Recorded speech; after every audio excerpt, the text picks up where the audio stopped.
विनती प्रार्थना थी, परंतु आस्था और प्रेम इजहार करा गया इसमें। जो जीवन में हमें बातें अपनानी चाहिए वो इस शब्द के माध्यम से कही गई कि सतगुरु का हम पर उपकार कितना ज़्यादा है वो कौन लोग मानते हैं जिन्होंने भक्ति को पहचाना है। जो भक्ति को नहीं जानते उसके लिए कोई मायने नहीं रखते। समर्पण की भावना कितनी कि चाहे कैसा भी खोटा मंदा बुरा भला वक्त आए उसमें विचलित नहीं हूं, क्योंकि प्रभु की भक्ति के रास्ते में जब चलने लगते हो तो बाधाएं तो जीवन में आती हैं, परंतु उस रास्ते में कुछ ज्यादा ही आती हैं। क्यों आती हैं कि वो रास्ता संसार के रास्ते से विपरीत है। संसार के रास्ते में चलते रहो कोई परेशानी नहीं, लेकिन भक्ति का रास्ता उससे अलग, संसारियों का रास्ता अलग। तो एक दूसरे से जब अलग होंगे तो उनका टकराव होगा, और एक ही रास्ते पे सब चलते रहें तो टकराव नहीं होता उसमें। तो भक्ति का रास्ता सच्चाई का रास्ता है, कल्याण का रास्ता है, जीव को अपने घर जाने का रास्ता है। मंजिल बड़ी दूर है। संसारियों का रास्ता कैसा है?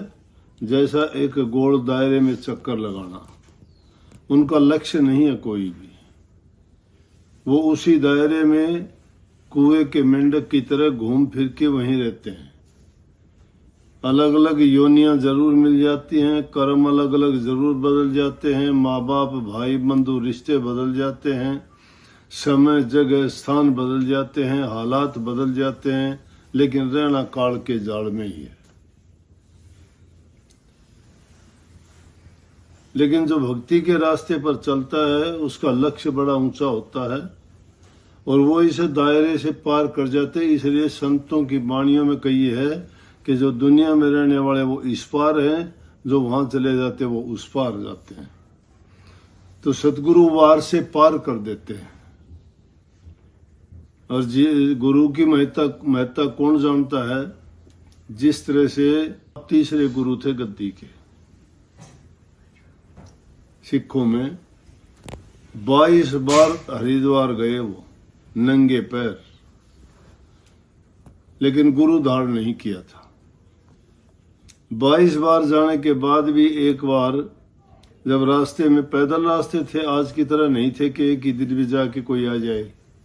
महीने लग जाते थे, आराम से रुकते ठहरते, पैदल के रास्ते थे।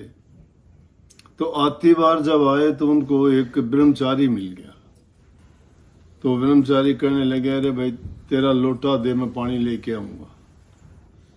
उस लोटे में उससे पानी लेके आए तो उन्होंने कुल्ला कर लिया और बात करते करते कहने लगे, अरे अमरदास तेरा गुरु कौन भाई? बोले, जी गुरु तो मेरा कोई है ही नहीं। लोटा वहीं रख दिया। कह रहे बेवकूफ, तूने तो मेरा धर्म भ्रष्ट कर दिया। तू तो नुगरा आदमी है, तेरा गुरु नहीं है, और मैंने तेरे इस बर्तन से पानी ले लिया, तूने तो मेरा धर्म भ्रष्ट कर दिया बिना गुरु के। तू तो नुगरा आदमी है, नुगरे आदमी का तो हाथ के पानी भी नहीं पीना चाहिए। उसको बड़ा धक्का लगा। क्यों लगा? कि हम संसारी चीजों की लौकिक भक्ति करके बड़े खुश होते हैं। थोड़ा बहुत दान कर दिया, कहीं मंदिर में जाके मत्था टेक दिया, कोई व्रत कर लिया, कोई तीर्थ पे चले गए, कोई यज्ञ हवन पूजा पाठ कर लिया, कोई छोटा मोटा पुण्य का कार्य कर दिया, किसी का कोई परोपकार कर दिया, किसी भूखे नंगे को भोजन जिमा दिया, तो बड़े अपने आप में फूले नहीं समाते। कहते हैं कि मैंने ये किया, मैंने वो किया, लेकिन उसके करने से उसका फल क्या मिला? वही दायरे में रहने वाला फल मिला, बाहर नहीं निकले। ये है कि अच्छा किया तो परिणाम अच्छा मिल जाएगा। तो उसको हम लौकिक भक्ति कहते हैं। इस लोक की भक्ति है वो, ये नहीं है कि उसका फल नहीं मिलेगा, फल मिलेगा, लेकिन जीव का उसमें क्या हित होगा, उसको बड़ी चिंता लग गई कि क्या हो गया। मैंने इतने साल 22 बार गया मैं तीर्थ पर, वो भी हरिद्वार में गया, स्नान किया, पैदल गया, नंगे पैर गया, मेरा किया क्या सब नष्ट हो गया। एक बात के कारण ही मेरा सब बर्बाद हो गया, गुरु नहीं है। घर आ गया, नींद नहीं आई उसको। जो सच्चाई के रास्ते पर चलते हैं उनकी सोच, विचार, ख्याल, जीवन उसी पसोपस में, उसी मतलब यादगार में, उसी ख्यालात में बीतता है। चाहे नींद हो, चाहे जागृत हो, चाहे स्वप्न की अवस्था हो। जीव की 3 अवस्था है। एक जागृत अवस्था है जैसे अब हम बैठे, एक नींद की अवस्था है कि नींद होते हैं, एक स्वप्न की अवस्था होती है। तो हम शरीर आराम करता है, मन उस टाइम भी नहीं करता, दिल भी उस टाइम काम नहीं करता। मशीन है वो तो चलती रहती है, वो तो बंद हो जाएगी तो काम खत्म। लेकिन मन भी कई बार ऐसा होता है कि हम कहीं सोए होते हैं, मन हमारा पता नहीं कहाँ कहाँ घूमता है, स्वप्न में निकल जाता है, पहाड़ों में, जंगलों में क्या क्या उधेड़ बुन करता है, क्या क्या घटनाएं हो जाती हैं सोते सोते सपने में। उस पर बड़ा विचार करा ज्ञानियों ने, और विचार संतों ने, महात्माओं ने भी बहुत सोचा कि अवस्था क्या है ये। लेकिन वो स्वप्न की अवस्था है। कोई सोच, जो वैज्ञानिक लोग थे, विचारक थे, उन्होंने कहा कि ये तो पैसिव माइंड में कोई घटनाएं रह जाती है, वो याद आ जाती है। लेकिन ऐसा नहीं है। शरीर छोड़ के मन निकल जाता है, घूमता है, कहाँ कहाँ घूमता है। कई बार तो बातें सच्ची हो जाती हैं। लेकिन ये जीव की 3 अवस्थाएं, तो अमरदास जी सोते, उठते, बैठते, जागते, उनको चिंता लग गई कि मेरा जीवन तो बेकार हो गया। बस रात को जब नींद नहीं आई, सुबह का टाइम हुआ, उन्हीं के घर में उसके भाई के लड़के की पत्नी थी, उसने सुबह का टाइम हुआ, ब्रह्म मुहूर्त का, स्नान करके उठ के और उसने भजन गाने शुरू कर दिए। भक्ति भजन। भक्ति भजन क्यों? कि वो अंगद साहब की बेटी थी, दूसरे गुरु की, और अमरदास जो थे उसके बड़े भाई के लड़के के साथ उसकी शादी हुई थी।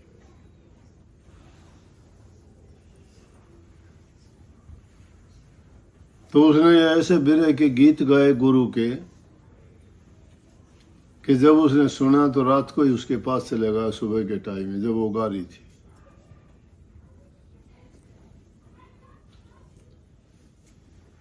और जाके कहने लगा, बेटी तू ये शब्द गा रही है, किसके गा रही है?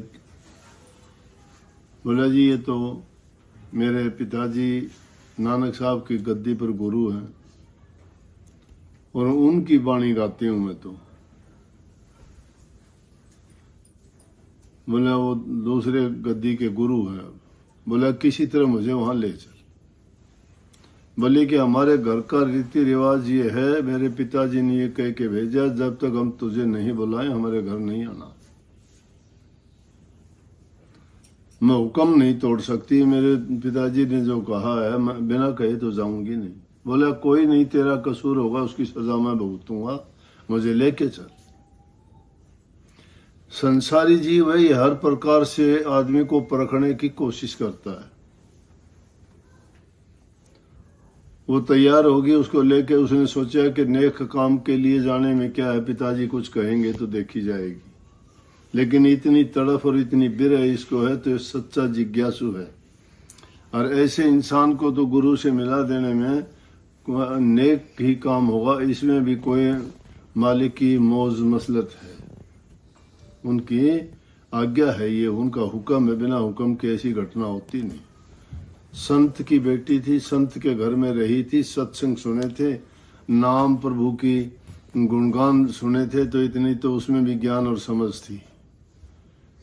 बोले चलो, लेके चली। चलते हुए भी अमरदास के मन में आई कि अगर पूरा गुरु होगा तो मुझे रास्ते में लेने आएगा। उसको भी पता लग गया अंगद साहब को कि इस तरह से समधी जी आ रहे हैं। समधी, क्योंकि समधी का भाई तो समधी हो गया, मुझे जो है उसको लेने के लिए दूर जाना चाहिए। वो पहले ही बाहर निकल गए और काफी लंबे दूर से जाके उनका स्वागत किया। ये बात देखते ही उसके मन की बात होगी। ये बात मेरी बात से मिलती जुलती है। मेरी जिंदगी की भी ऐसी ही घटना थी। मैं जब गुरु की शरण में आया तो मैं आता नहीं था, तो महाराज जी भी इसी तरह से एक सेवक था, चाय पी के उसको दे देते थे। उसका नाम धन सिंह था, महाराज जी की सेवा में था। जब मैंने भी सोचा कि महाराज जी रोजाना इसको चाय देते हैं, आज मुझे दे देंगे तो मैं भी मान लूंगा पूरे संत। ये भी कोई बात नहीं है। अब मेरी समझ में आती है कि जब विचारों का टकराव होता, सच्ची से सच्ची बात जो मिलती है वो आम। संत बोले सहज स्वभाव, संत का बोले मिथ्या नहीं जाए। संत सहज स्वभाव में भी बोलता है तो भी उसी बात मिथ्या नहीं जाती है, क्योंकि संत जो बोलते हैं वो कभी अपनी बात को इस ढंग से नहीं कहते कि उनको आश्चर्य हो ना। सहज भाव में ऐसे कह जाएंगे कि उनको इतबार ही नहीं होगा कि यह बात क्या है, लेकिन जब वो बात पूरी हो जाती है तो फिर होता है वो ये बात मुझे कही थी। क्योंकि वो सिद्धि के शक्ति के गुलाम नहीं है, वो अपना प्रचार नहीं करना चाहते। कुछ लोग तो अपनी छोटी सी भी कोई बात होती है, झूठी भी कोई आके कह दे गुरुजी आपने ये कर दिया, तो फूल के कुप्पा हो जाते हैं और कहते हैं कि वाह मैं तो सिद्ध हो गया, हाँ मैंने ही किया है सारा, मैं गया। चाहे गुरु को ना पता होता। लेकिन संतों की लाइन ये नहीं है।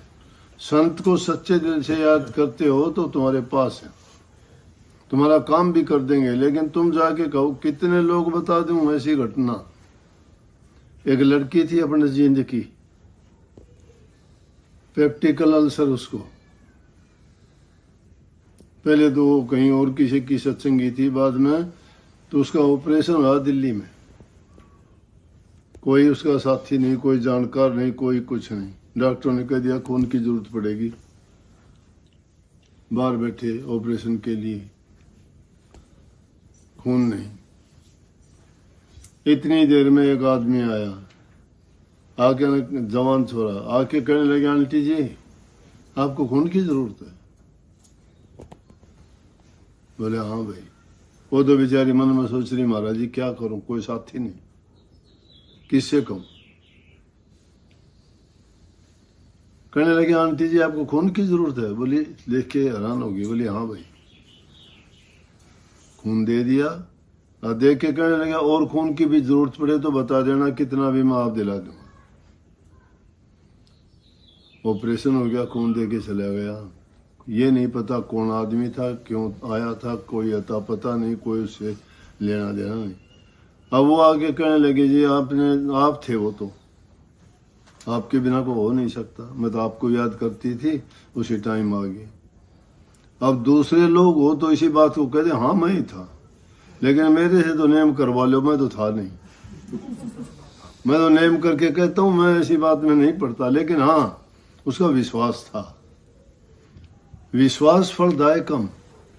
विश्वास जिस आदमी का दृढ़ पक्का होता है उसके काम करते हैं। परमात्मा भी यूं ही आता है, परमात्मा का रूप नहीं है कोई भी।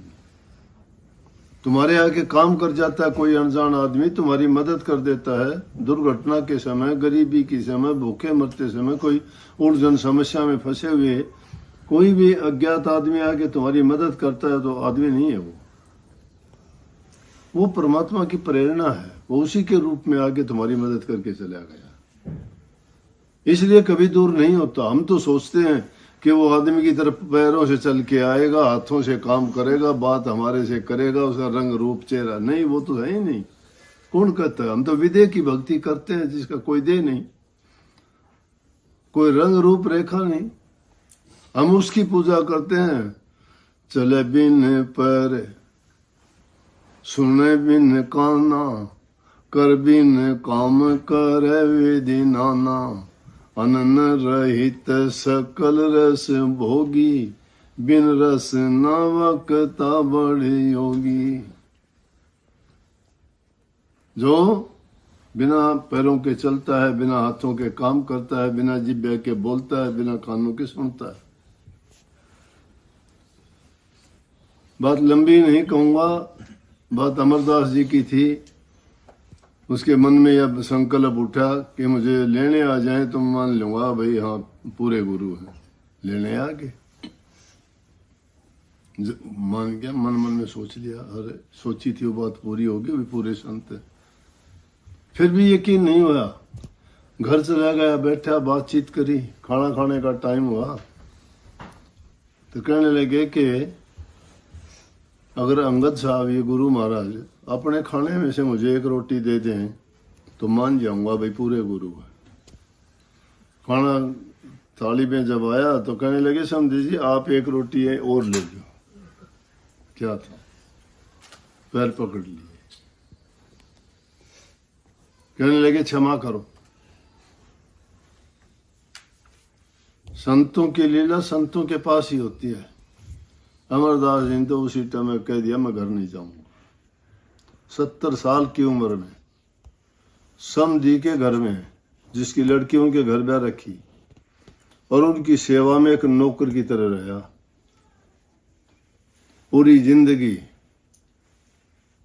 जमुना जी से पानी लेके अपने कंधे पर गुरु के लिए पानी लेके स्नान करने के लिए स्नान करवाता था और गुरु उसको पानी डाल के कभी पीठ नहीं दिखाई, उल्टे कदमों से निकलता था। उसी सेवा का फल क्या मिला? कभी परवाह नहीं करी, इतने बुजुर्ग होते हुए भी ना खाने की, ना पीने की, धोने की, कपड़े की, लत्ते की, कुछ नहीं। अपनी सब चिंताएं भूल गया, कोई परवाह नहीं, सिर्फ गुरु ही गुरु। एक रात बड़ी जोर की तूफान आंधी आई, बरसात आई बहुत तेज, उसमें भी पानी लेने गया अपने नियम के अनुसार। सुबह 2 बजे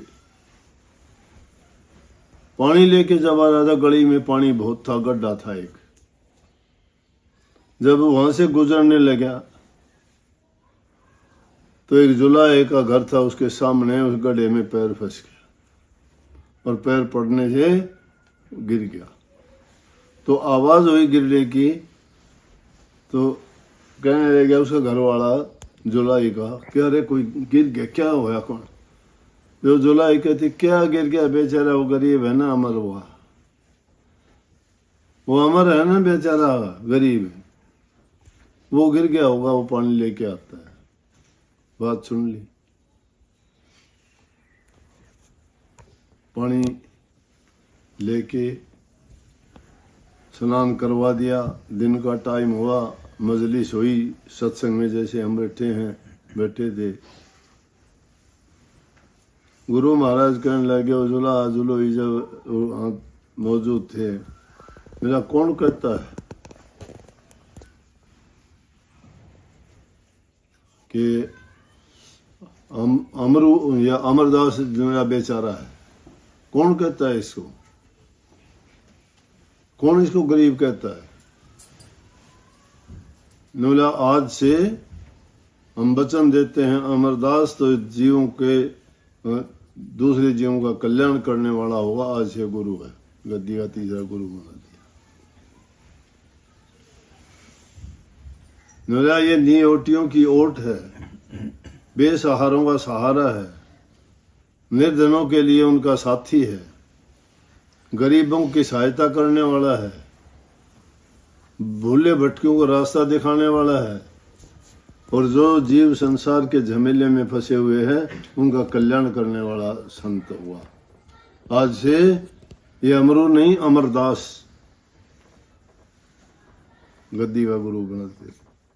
तीसरी बादशाही मिली। गुरु क्या नहीं कर सकता।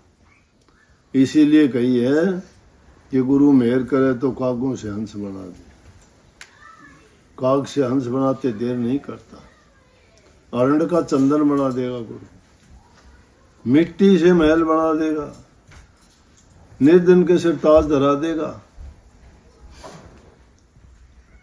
समझ गए। बांझों के पुत्र जना देगा। जो लेख परमात्मा ने नहीं लिखे वो सतगुरु लिख देगा। जब ये दुनिया के सारे लेख लिखने के लिए सारे काम कर दिए तो स्याही जो बच गई वो भगवान को वापस ले जाके दे दीजिए। सारे लेख लिख दिए गए, स्याही बच गई, इसका क्या करें? नीला ये स्याही संतों को दे देना, जिनके जीवों के लिखने होंगे वो लिख देंगे। इससे वो स्याही संतों को मिली थी। बहुत बहुत आशीर्वाद। राधा